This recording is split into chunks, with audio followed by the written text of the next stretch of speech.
Hello and welcome to yet another exciting episode of Schools Debate on Television Nigerian. I am Rita Sam, your host. Really, students are supposed to be here today, but because they're still trying to get themselves very ready to trill us, they can't be here. So we decided to have another pair of vibrant, eloquent, and very sound minds, Mr. Samuel Ifesonwo and Miss Isabel Nwagu. Mr. Samuel Ifesonwo is an ICT guru, while Isabella Nwagu is a third-year biochemistry student of Michael Okpara University. You are both welcome. Thank you. Yeah. The topic for today is, are social networking sites a means to effective teaching and learning or a distraction? Now, social networking, according to Google, is the use of internet-based social media programs to make connections with friends, family, classmates, customers, and clients. Social networking can occur for social purposes, business purposes, or both through sites such as Facebook, Twitter, LinkedIn, Classroom.com, and Yelp. Social networking is also a significant target area for marketers seeking to engage users. However, there's been a lot of controversy over the use of social network/media. And it's on that note, we have two very grounded people on the use of social networking sites here with us to highlight the advantages and the disadvantages of social networking sites as a means to effective teaching and learning. Ms. Nwagu will be proposing while Mr. Ifesonwo will be opposing. You do not want to miss this. We will go on a short break, and when we return, Ms. Nwagu starts. Welcome to Living Treasures Academy. Enjoy a conducive and serene learning environment. Qualified and experienced teachers. Equipped computer laboratory and library. Secured atmosphere. Extracurricular activities. An all-embracing curriculum for total development of the child. Comprehensive education for leadership. Join us today from crèche to secondary levels.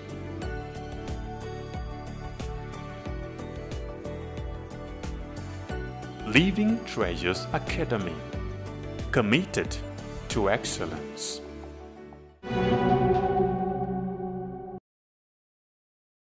Welcome back.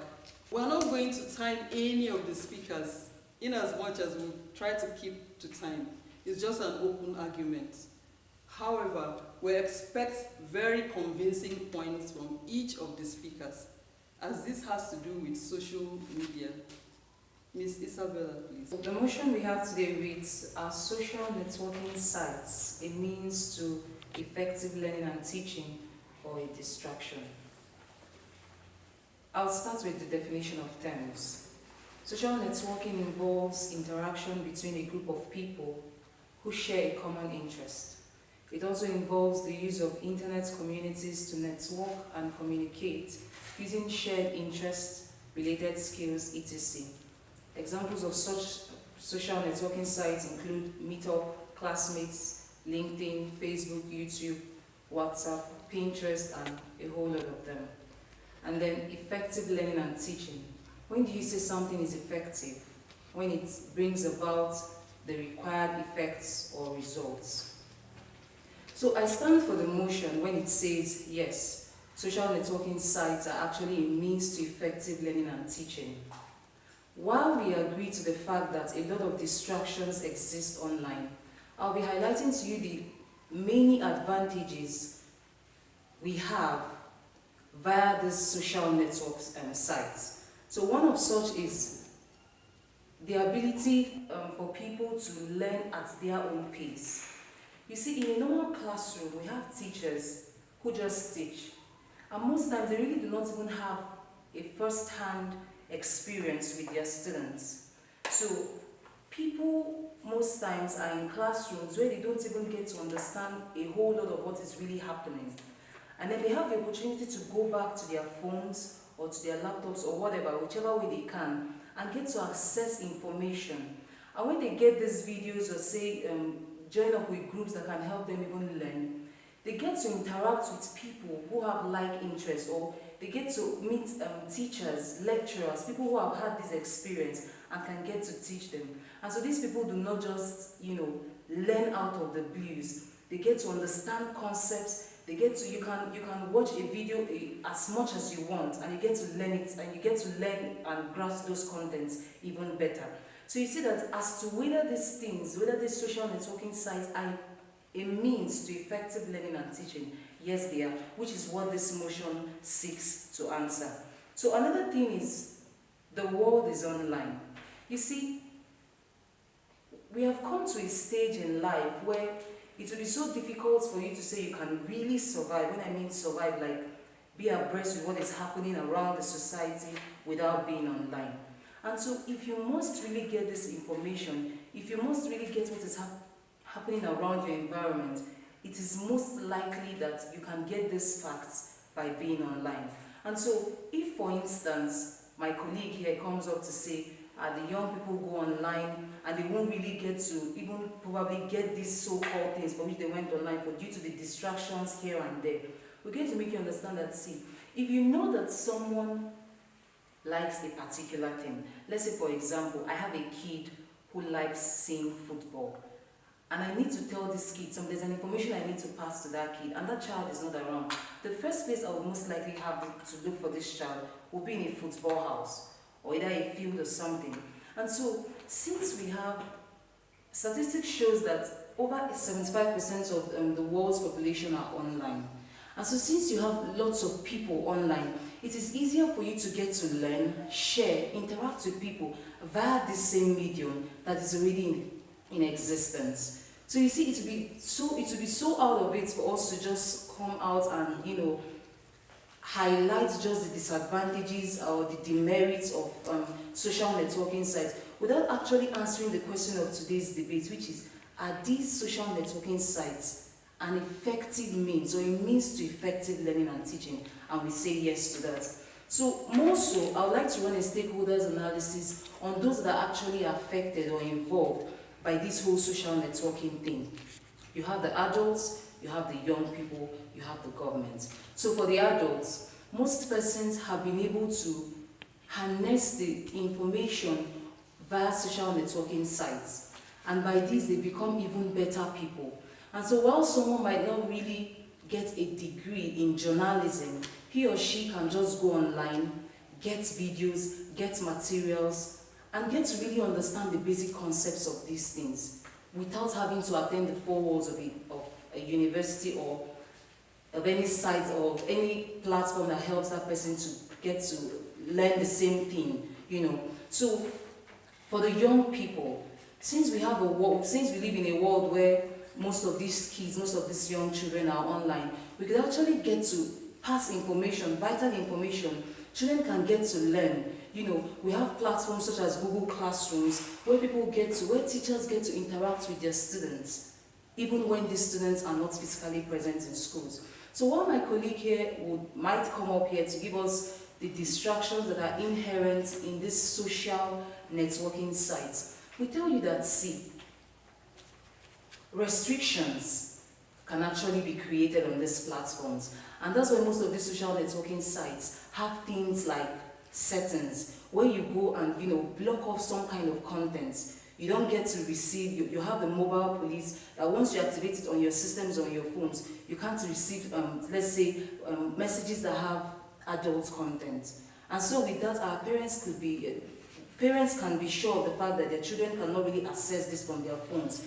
We do not rule out the fact that it is possible that children can still get to access these things from other phones. But then to a very large extent, we also feel that if people are given the right orientation about what these social networking sites could actually help them achieve, then to a very large extent it solves the problem. Because some of us just go online, or some of us just attach ourselves to these social networking sites simply because our friends tell us, oh, come online, let's chat, let's share pictures, So some children go into these things without having a full knowledge of what should be done. Okay, sorry, let me interrupt Okay. you a bit. Yes. When you mentioned Google Classroom, I saw Mr. Fenson smile broadly. I don't know if you agree with what she is saying. Like, is she making sense? In as much as I don't want to take anything away from her, I agree with many of the things that she said. But then we cannot overrule the fact that she said that there's a problem, and that problem is what I'm talking about. Obviously, we cannot write off the advantages and the many numerous benefits that social sites can give to us. I'm an advocate of Google Classroom. Yes, because you're an ICT guru as we introduced you. Yeah, thank you, ma, for that. Yes. I'm a very sound advocate of technology in classrooms. But then, over time, we see that we come up with challenges and challenges upon that. And if you're not careful, or by the time we look at it, you take away the essence and advantage of this whole. I think that social sites, they offer their own benefits. But probably when I'm allowed to come on, I'm going to really be saying so many things about why I feel we are not at that stage to adopt the use of social networking in teaching and learning. Okay. Isabella, do you want to continue? I'll just react to whatever he has to say. Like you rightly said, and like you said the other time, or when you were starting, you said social media site. So I'm not going to repeat the definition because you gave a very good ardent meaning of social media site. But I just like to pick out some things from there. She said that social media sites, yes, definitely, it's a network of people coming together. But it is essential that we know that these people coming together have a common interest. They have a common, probably a personal interest or a career interest, or some might even be a background interest. Now, if you look at the demography of people who you have on your friends list, you see that they are actually people within your community, or people within your school, or people who you have real-life connections with. So now, is on that other hand, she already mentioned some of these social media sites that we have. Facebook is a very good one. In short, we like to talk about Facebook because that community has over 2 billion people using Facebook monthly active user, and you have a minimum of 1 million people daily active users on Facebook, even more, 1 billion active users. So what am I trying to say? We have Instagram, we have Qzone. Qzone is like the largest social media site in the whole of China. And then you talk about all these things, you talk about Twitter, you talk about LinkedIn, just like you have said, and a whole host of them. But one thing you note here is that that community is a very large community. We go to public schools and you see public school students have 200 students in the classroom. How do you expect the teacher to come in and control that large crowd? Now we're talking about billions of people. On the average, now you see a person with 500 friends. And you cannot tell me that now we're talking about teenagers now. And teenagers now, the interest of teenagers. You have teenagers, 4 or 5 teenagers in the classroom, or you have 5 teenagers in a community. I can tell you very much that the interest of those 5 people, even if education will come in, would not be the first on that. Then you want to talk about fashion, you want to talk about entertainment. Studies have shown that entertainment, music, movie, and sport would top any agenda in the list of teenagers and youth. So where do education fall in? We start talking about education when they are compelled, probably by the stakeholders, like she has said, the government, the school, the person.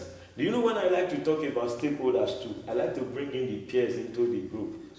Ordinarily, you talk about the child, which is at the receiving end. You talk about the school, which is at the giving end. You talk about the parent, who is in the middle. You know, this person is saying, "Ma, provide me with these gadgets." And when we talk about cost implication in the first place. But then, I'm not trying to talk about all the disadvantages or trying to point out the disadvantages like Miss Isabella is not making a point. Like I said earlier, I'm an advocate of technology, so we like to see the benefits in them, but we cannot take away the problems. So moving forward now, you see that peer groups is a major concern, even the government. Then you have to ask yourself, are these people ready to invest in social media or technology in teaching in the first place? And now if you are bringing abroad, there's something we call digital divide now. Digital divide as it stands in Nigeria is now 20 to 80%.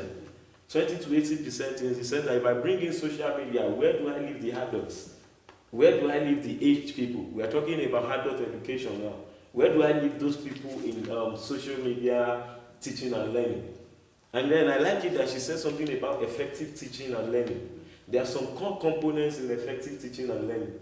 Now, it's not a regular when you go to classroom and you talk and you ask the student, have you comprehended what I'm saying? And they say, yes, ma, you go.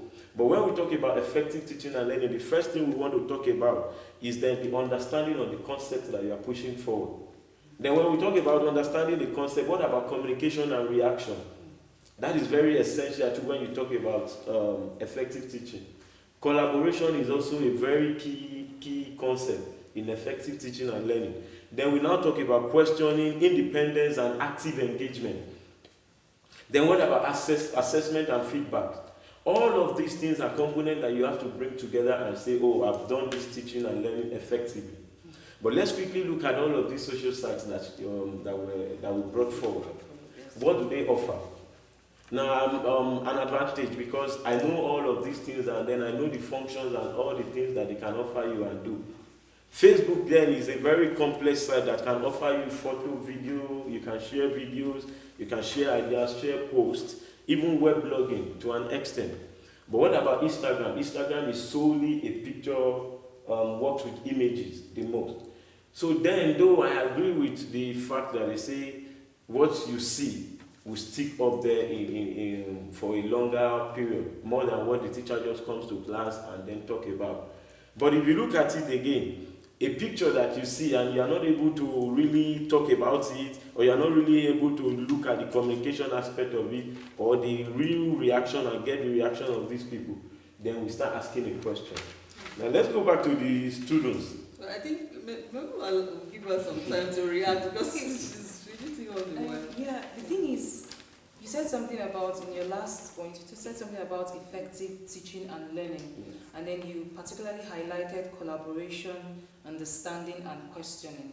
So for you, these are more like key elements that would actually prove that effective learning and teaching has taken place. But then, if you look at this, we have social networking sites such as Skype. You know, on Skype, you get to do video calls. And so it's not just like a video where I just download a video online and then just watch it without having a first-hand input or a first-hand experience with whoever it is that is tutoring via that video. So I get to speak with my instructor or whoever it is, and then if this person is carrying out, say, a practicals, I can get to, because it's like I can see this person, even though like over whichever device I'm making use of, I can get to make this person understand that at this point I didn't follow. So collaboration is covered. And then if there are places where I didn't really get clear, I could also ask questions. So it also covers for questioning. And then when you talk about understanding, at the end of the day, if I can collaborate with my instructor and also get to ask questions, I think understanding is achieved, and at the end of the day, we achieve the same common purpose, which is effective learning. Thank you so much. Oh, sorry, I'm going to interrupt you. We'll go on a short break, and when we come back, the topic continues. For almost a decade, the Nigerian army have given their all to ensure that our dear country is not overrun by Boko Haram insurgents. Some have in the process paid the ultimate price, while many will forever live with indelible scars occasioned by their determination to protect the country, no matter the hurdle. Despite these, they have remained resolute and undaunted, and today, all territories the insurgents once took control of have been recaptured and normalcy restored. And now, for the first time in a long time, the end of Boko Haram is foreseeable. Therefore, the wisest thing for the remaining insurgents to do is to surrender today or face total destruction from the army. Remember, the Nigerian army will stop at nothing to ensure that total peace is restored in all parts of the country. So, be wise and embrace peace today, or get ready to be ruthlessly dealt with. This message is brought to you by the Coalition on Conflict Resolution and Human Rights in Nigeria. Welcome back. Mr. Ifesonwo, you were really itchy as well. I think you wanted to knock off what she was trying to say. So can we hear you, please? Yeah, thank you, ma'am. Social media side, no doubt, we can start looking at the numerous advantages and benefits that these sites will push forward. But she was saying something on a personal angle now. There's this rapper that I like to listen to. He says that guns do not kill people, that guns don't kill people, but people do kill people. Now, what am I trying to say is that this is a tool now. And they say that the tool in the hand of the handcraftsman will really determine if the tool is worthwhile or not. Now, if you have a group of people there on social media and I'm on a video and I'm trying to communicate to my students, then we are taking out the monitoring aspect of the effective teaching now. And if there's no close-to-close monitoring, I just like you know that face-to-face communication is now written off in social media teaching and learning. And I cannot really say, hey students, hey, pay attention to what I'm saying. And then I was talking about feedback in the other sense. Some would even become dormant participants of my class. And so you cannot really say an effective teaching is looking at 100%. We are not looking at a 20% or a 30% or so, or the larger percentage got what I was saying, so I've delivered teaching. So effective teaching has to do with how you carry everybody in your class 100%. And at least every student would have gotten 70% of the concepts that we are talking about. Then the remaining 30% can come as a form of feedback and questioning and then revisiting the topic. Yeah, so what are you saying in essence? Like, I'm not trying to be on anybody's side. So we should not practice teaching through any form of networking. No, we can practice teaching as on all these media sites. Teaching and learning. Teaching and learning on this media site. You can ask people or refer people back to this site. But then just know that, let me use the word, you're on your own. Yes. Because if you come around and say, I've done my teaching online, and I've done teaching and learning online, effectively, I think you will be deceiving yourself to a very large extent. Well, because of many of these distractions. If you pick up your Facebook page, there's this thing at the end that you continue to click, there's something better below, and you continue to do that. By the time you check your wristwatch, the time has gone. And we're even talking about cost and internet in this part of our country. I was talking about digital divide the other time. So how many people are you really bringing on board to you to be able to say, I've done this effectively? If you cannot bring 100% on board, or to be fair, you cannot bring 70% on board, you cannot come out and say, I've done effective teaching and learning. And that is where the question lies. Thank you very much. So we listen to Isabella again. You see, you don't just go online. I don't think people just go online to say they want to teach. You understand? You must have already had pre-existing students, and then you say, fine, we're going to meet on so platform where we get to share ideas, where we get to learn and we get to teach you. So when he talks about effective learning, the truth is, if we're going to be very real, we don't live in an ideal world. In a real world, it is really difficult to achieve 100% effectiveness in learning, even in a normal day-to-day classroom. Because whether you like it or not, there will be those students who will just say, yes, I understand, just so that the teacher could leave the class. So we also find this too online. So I don't rule out the whole distractions he talked about when he said, fine, you go on sites like Facebook and then you keep seeing these arrows that tells you keep clicking and at the end of the day, you find that your whole time is gone. Which is where the whole orientation comes into play. I tried to highlight that when I started my speech. I said, see, we understand the fact that these distractions exist, no doubt. But with the right orientation, it does not entirely take away the fact that students can still get to be distracted. But then, it's easier for the student to know that I had a particular mindset when I came online, or there's something that brought me here. It is not just to while away my time. So probably when I'm done with getting what I want to get, I could just say pass time with the others. But as to whether I could actually get what I want online, I could, which is what this motion seeks to achieve.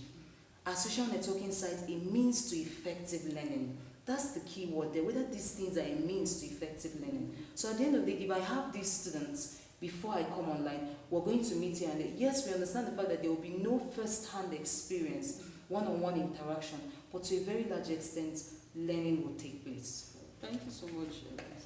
Learning will take place, but will effective teaching, learning, and will take place? Yes, it will. Will effective teaching and learning take place? When we're talking about the students now, you should say something about the shy students, or do you really understand? They say, yes, we do. And many of these students that will say, yes, we do, and go along with the crowd, you notice that they are introverts. And now this is a platform that permits cyberbullying and then discrimination. You bring in a shy student here, and then you want to tell a shy student to type, I don't understand. And that is when you have so many of these people pound pound on this student and say, you keep your mouth shut, what are you saying? And the teacher is not there to say, hey, you shut up and don't do that. Don't do that to your colleague, because here now you cannot even see the person face to face.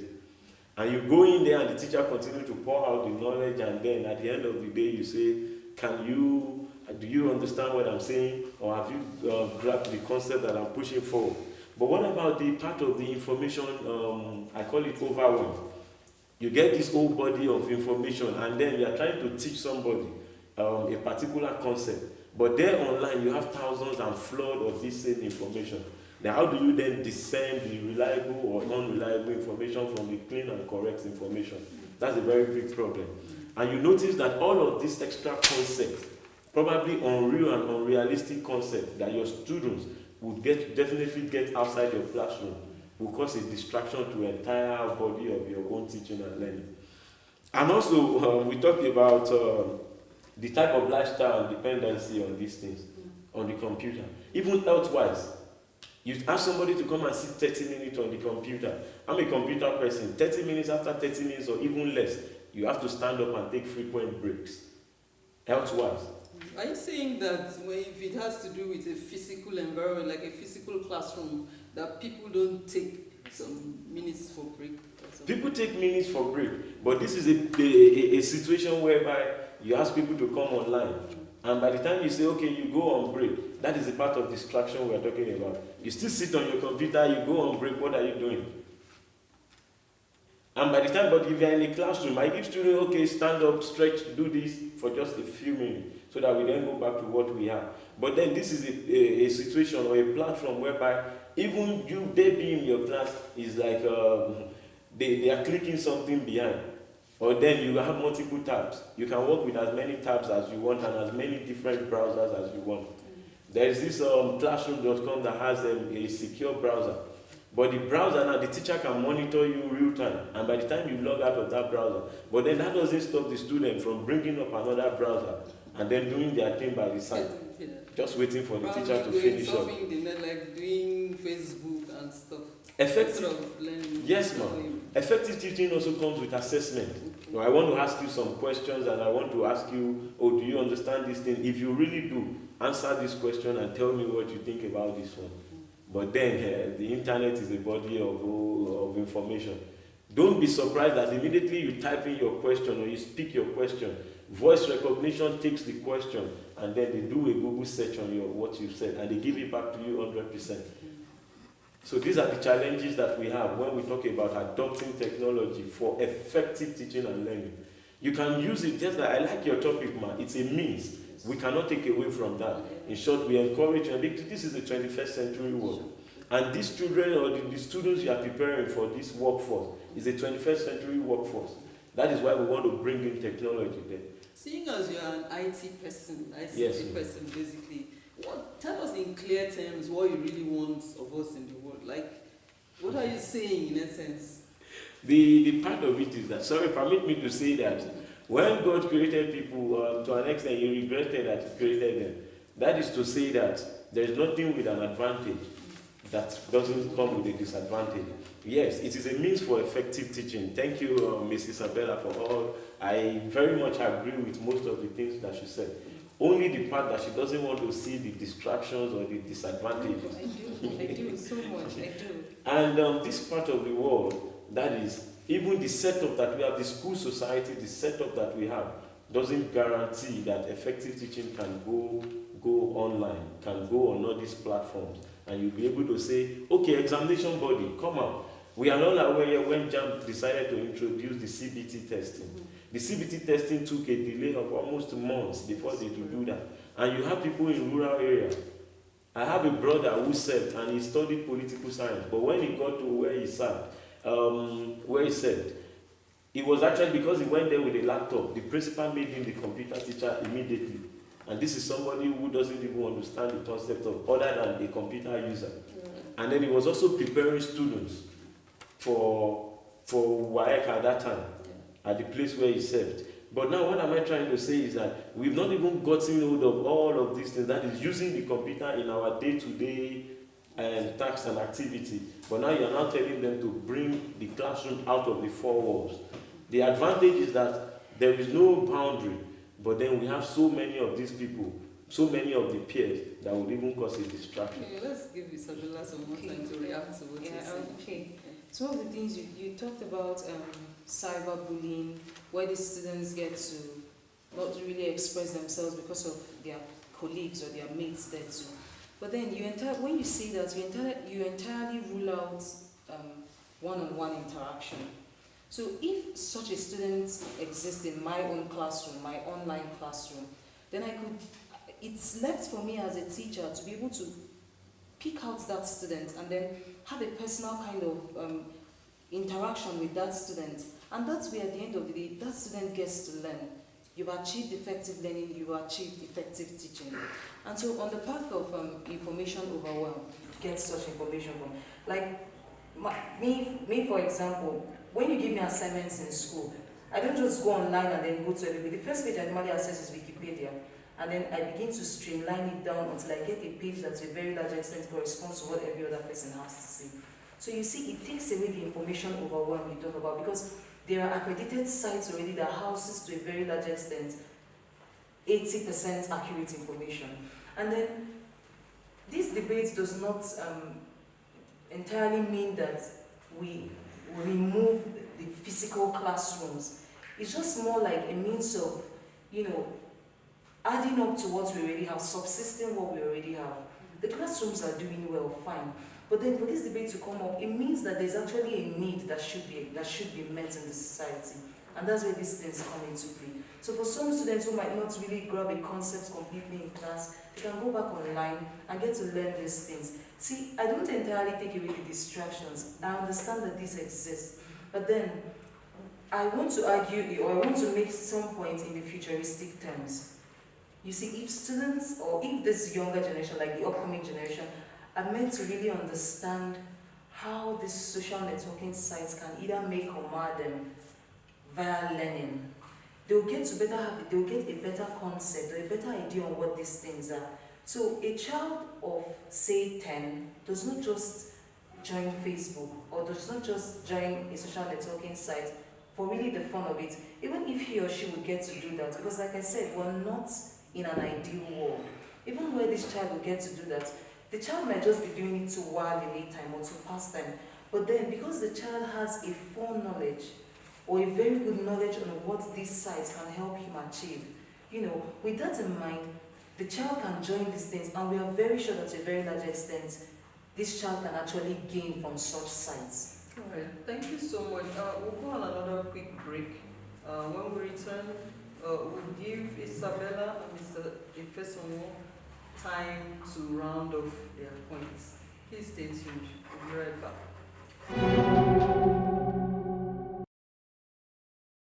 Welcome back. Thank you so much for all that you've been saying. I believe our viewers are really enjoying this debate.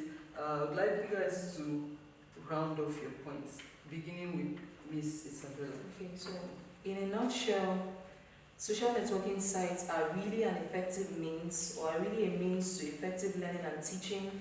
Yes, the distractions exist, but with the right checkmates in place, these things can actually be harnessed, and then that's way we get to have better students, get to have students who can even defend more of what they know than more of what they got from their classrooms, from their online classrooms, than what they really got from their physical classrooms. And so we also feel that with the proper orientation on what students can actually get using these social networking sites, then these things can actually be an effective tool in the hands of users. Thank you so much.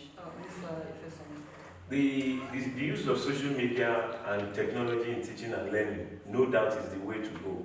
Especially if we are preparing the students, the 21st century students, we cannot take that out. In short, the more we start encouraging that, the better. But nevertheless, the stakeholders, that is, the government, the school, and the child, the social media site is a place where people of common interest will come to and then talk about their interest and then talk about their issues. So everybody must be on board. the student, the parent. Is the parent ready to go extra mile to make sure the student is ready, or the child is doing what he or she has to do online? The government must be ready to provide these infrastructures. The school must be ready to adopt these infrastructures. And talk about this teacher too. We really need, she was saying something about identifying a student who is a shy or who is being bullied. Even in a regular classroom, it takes smart teachers to identify students. And online community, it takes even a smarter teacher to be able to say, oh, you come, let's meet for a one-on-one chat discussion. So everybody must be ready to come on board. And talking about what we can achieve together, there is no limit to that one. When it talks about, when we talk about social media or when we talk about technology, because the boundary, you get to hear people from, like we said, 2.3 billion people on Facebook. That means you get the opportunity to be able to reach out to 2.3 billion people. But then, the child and all of these people must really know and be able to distinguish the type of information and what exactly they want to do. Thank you so much. Thank you so much, Mr. Ifeson. Thank you so much, Isabella, for coming on the show. This topic is a topic that can keep us here the entire day. Anything that has to do with social media takes the whole time. So thank you so much. Viewers, you heard it all. The topic was a social networking site, a means to effective teaching and learning. You've heard it all. You decide for yourself who you agree with, but the best is always better. It's been an amazing time here in the studio with our debaters. Thank you for watching, and please keep a date with us. Schools Debates is every Sunday, same time here on Television Nigerian.